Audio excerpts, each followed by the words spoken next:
Triple threat. It's basically what it is. You have three options when you're in that stance. You can either shoot the basketball, you can pass the basketball, or you can drive the basketball. And using those three options, I think you should always articulate what the defense is doing to you. And three moves that I try to utilize, and you've seen me use in the years that I played, and I think are very valuable to me, is to attack the defense based on his stance. If I'm attacking, I'm going to use a jab step. And a jab step is a quick step to get the defense to react. And if the defense does not react, then you have a lot of other options that you can go about that.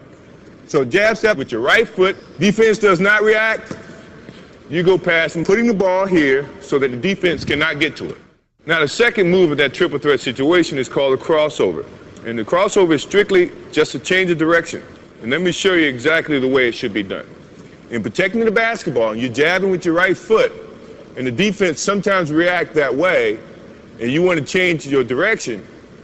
This is what most of the people do that's going to get called for traveling. In jabbing with this right foot, they get so quick, they go this way by moving their left foot, which is your pivot foot. That is traveling in any league. So the correct way to do it is when you jab, now you're going to pick up the same foot that you jabbed with and change directions. And in putting the ball down, good defensive players, if you put the ball out here, have long enough arms, Scottie Pippen for one, can slap it. Your momentum is going this way and the ball is going that way. Good way to correct that is when you jab, now you change. If you put the ball here, you got protection from your right leg. Your hands should be here protecting the basketball anyway. So now the only way the defense can get to that ball is to go through your arms, go through your legs. 9 times out of 10, it's going to be a foul. That's 9 times out of 10 because I could get away with it. But I don't play anymore, so you don't have to worry about that. So, jab step, change the direction this way, putting the ball inside your legs. Now, the good thing about an offensive player is you got to be able to go both ways. If you go one way, now you're limiting your options.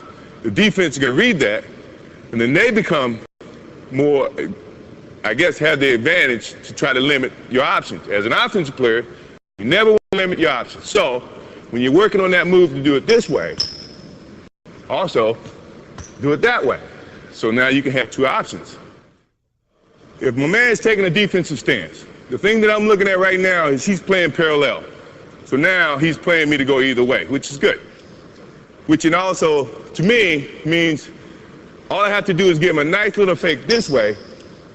He's going to think and feel that that's the way I'm going. My change of direction is a little bit better to use when you see a guy with the parallel stance. Mainly because he doesn't know where you're going.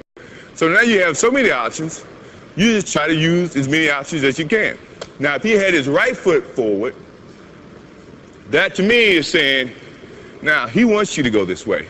The last thing I want to do is go where the defense wants me to go. I want to go opposite. So this is when now he takes his step that way. To change of direction means he's got to pick up this foot and open, then slide to keep up to you as an offensive player.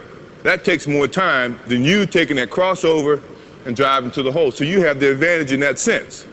Now, if he has his other foot up, this is what I was telling you about being able to go both ways. Now you can do the same thing and attack it this way.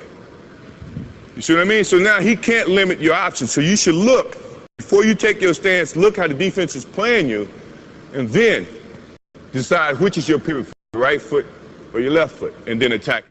The third part of that triple threat situation involves the shot, fake shot, and a little bit of the crossover as well as the drive to the basketball hole. So, and that is, when you jab, the defense does not react, or it does react. It takes a step back. Now, you bring the shot into motion. If you fake this, or you want to shoot it, or if you're a good shooter, this is a move you probably should use more often because it gets the defense off balance. If you jab, now you come up for the shot, 9 times out of 10, if you're a good shooter, the defense is going to come this way. And as a defensive player, you never want to be out of position. Once you're out of the air or out of position, offensive player can attack that position. So when the defense goes up, now you can go this way, go to the hole, stop, pull up, and shoot a jump shot. All right? If you're a good shooter, Glenn Rice. If you fake the shot or you jab, now he doesn't react or he does react, take a step back, now it opens you up for the shot.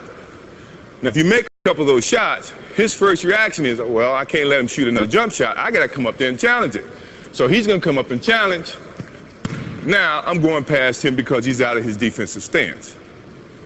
So if you understand what I'm talking about, it puts the offensive player in a great advantage because the defense the whole time is guessing. And you know when you guess, you have an opportunity of being right, and you have an opportunity of being wrong. And I like those odds as an offensive player.